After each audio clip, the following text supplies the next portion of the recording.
I can send someone back a couple weeks.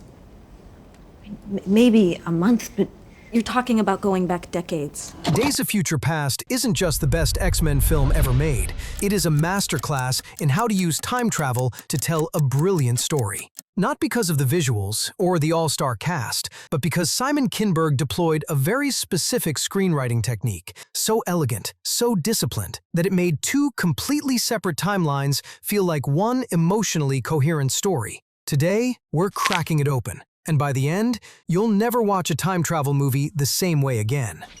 Suck it, Fox.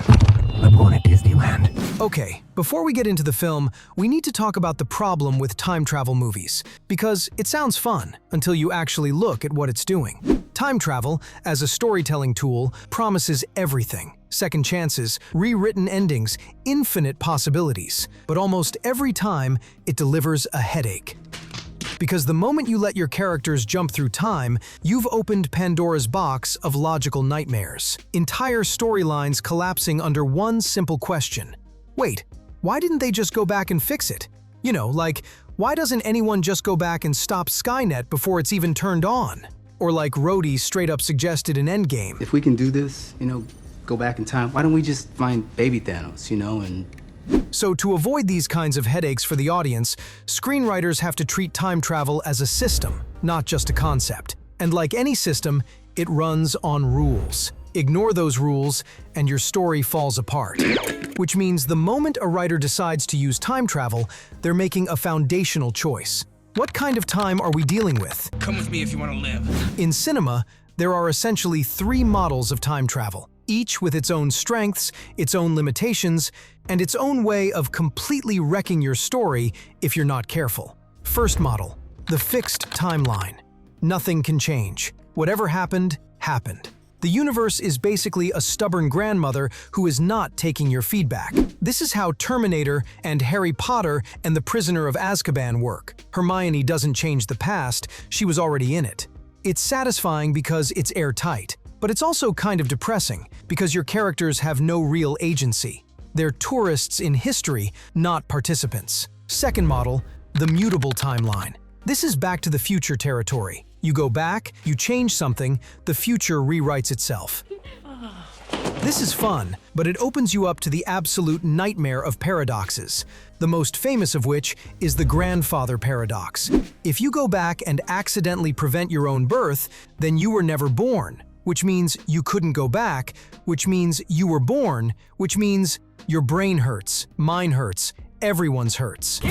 Third model, the multiverse or branching timeline. You change the past, you create a new universe.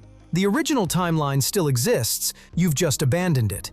This is cleaner logically, but it creates a different storytelling problem.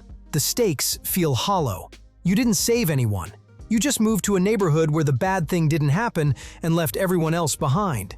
It proves that in a multiverse, forever is just a suggestion. Every single time travel film has to pick a lane, and every single time travel film risks crashing into the guardrail. X-Men, Days of Future Past, picks the second model, the mutable timeline, but heavily influenced by the butterfly effect. Here's what that means.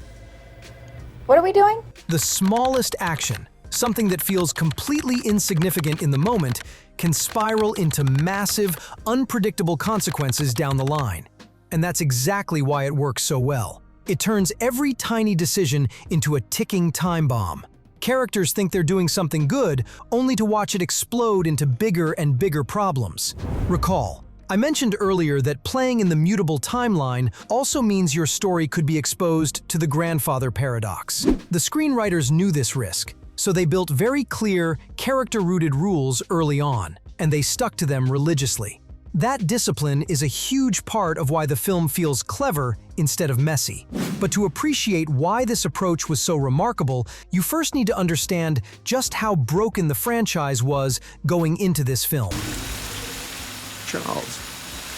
The X-Men franchise launched in 2000. That film basically taught Hollywood that superhero movies could be good, serious, emotionally resonant, not just spandex and quips. It paved the road for The Dark Knight and every MCU film you've ever loved. And for a while, the X-Men films were great. X-Men 2, spectacular, still holds up. Then came 2006, X-Men: The Last Stand. Now, I'm not going to dwell here because some of you loved it, and I respect your autonomy. But from a storytelling and franchise management perspective, The Last Stand is the cinematic equivalent of letting a toddler drive your Ferrari. Cyclops and Jean Grey were given one of the most unearned deaths in blockbuster history. It depowered Magneto, which is like taking the Force away from Darth Vader. You underestimate my power! And Professor Xavier? Don't even get me started. Then came X-Men Origins: Wolverine in 2009, which sealed Deadpool's mouth shut, and we do not speak of that. That's what she said. Don't you dare. 2011 brought us X-Men: First Class. Genuinely excellent, emotionally rich, critically acclaimed. It breathed life back into the franchise. But here's the problem. First Class contradicted almost everything established in the original trilogy. Character origins were different. The timeline of events didn't match. Even the age of the characters didn't add up. So by 2012, here's what the X-Men cinematic universe actually looked like. Two different casts with no clean way to connect them. Dead characters that audiences loved. Continuity errors so glaring they were practically neon lit. And over in the Marvel Cinematic Universe, those guys in the corner, were all sharing a universe that made sense, and audiences were going absolutely insane for it. Fox needed a miracle, and Kinberg, writer of the script, said, "Let's use the one story in the entire X-Men comic library that was literally designed to fix a broken future. Days of Future Past." Here's where the genius starts, and I want you to really sit with this. The 1981 comic that inspired this film is only 2 issues long. 2 comic books, and they've been adapting it into a 2-hour film. That is a lot of white space to fill. In the original comic, adult Kitty Pryde sends her consciousness back in time into her younger body to prevent a pivotal moment in history. The setup is simple, brutal, effective. But the screenwriting team had an immediate problem. Kitty Pryde, as played by Elliot Page in the earlier films, would have been negative 20 years old in 1973. So the consciousness into your younger body mechanic? Physically impossible for her. This is actually a beautiful example of a screenwriting principle that doesn't get mentioned enough. Constraints breed creativity. The writers couldn't use Kitty Pryde as the time traveler. So who does that leave? Which character is ageless, whose history spans decades, who already carries the emotional weight of the entire franchise? Wolverine. Of course, it's Wolverine. And this isn't just a convenient casting decision. It's the load-bearing pillar of the entire story. Because Logan being the temporal vessel fundamentally changes what the story is about. In the original comic, Kitty Pryde is the hero, brave, capable, fighting for her people's survival. In the film, Logan becomes something he has never been in 6 previous appearances. You and I are gonna be good friends. Think about that for a second.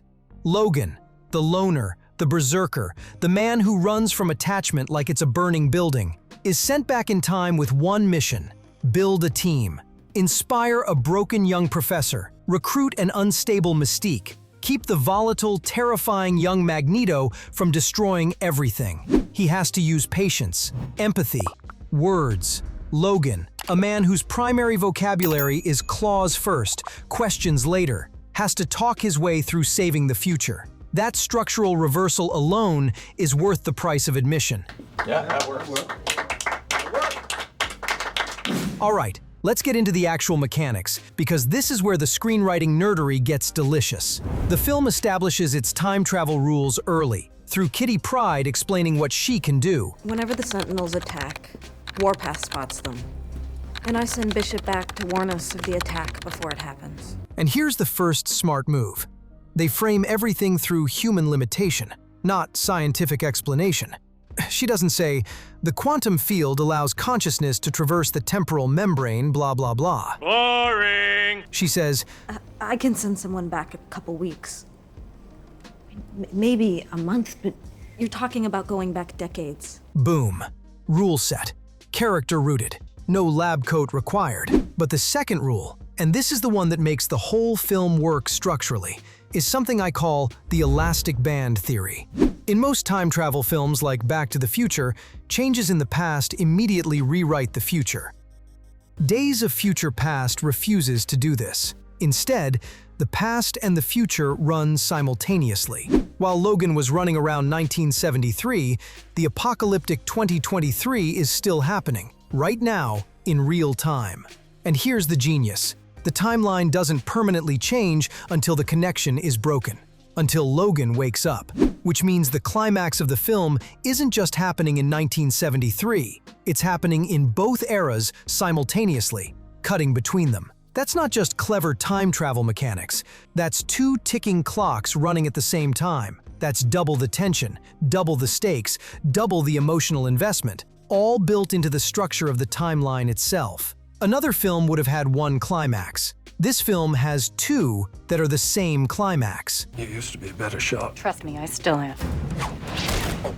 But here is the part most blockbusters forget. A fundamental rule of writing an effective time travel movie is that the story must maximize character change. If you're going to bend time, rewrite history, play with cause and effect, then all of that has to mean something on a human level. Otherwise, you're just doing math with explosions. Audiences don't care about timelines. Well, some do. Bananas.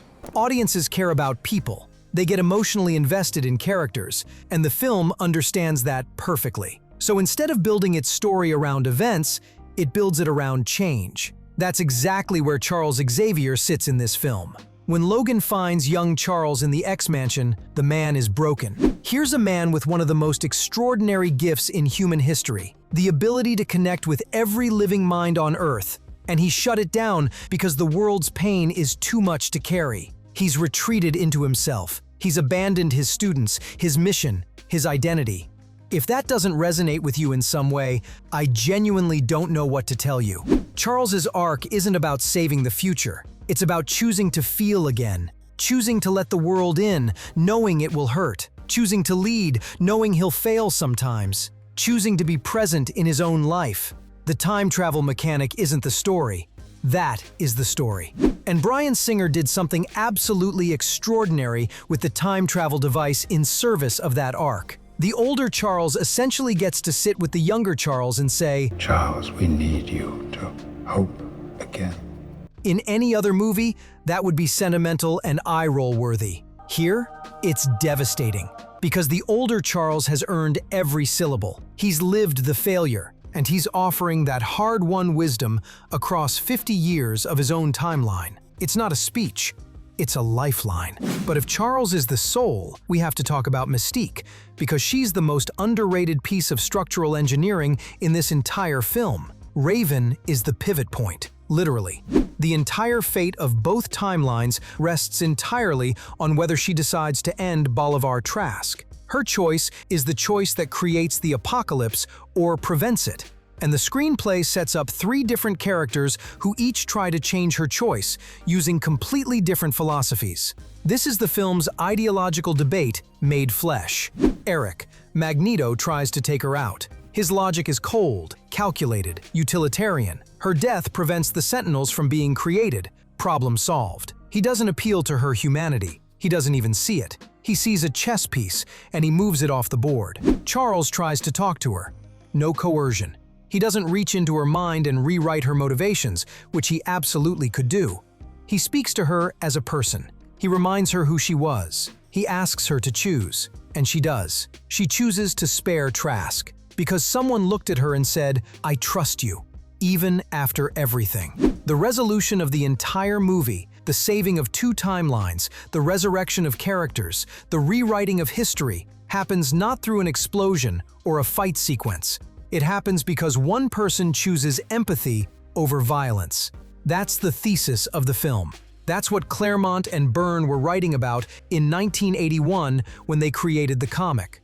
In a franchise about people who can shoot lasers from their eyes and move metal with their minds, that's a radical claim to make. And the film makes it completely, confidently, and beautifully. So what can we actually take from all this? We are the Neanderthal. Speak for yourself, Dr. Trask. What are the principles underneath the time travel mechanics, the character arcs, the franchise politics? Let me give you the distilled version. Rule 1. Establish your rules, then live by them.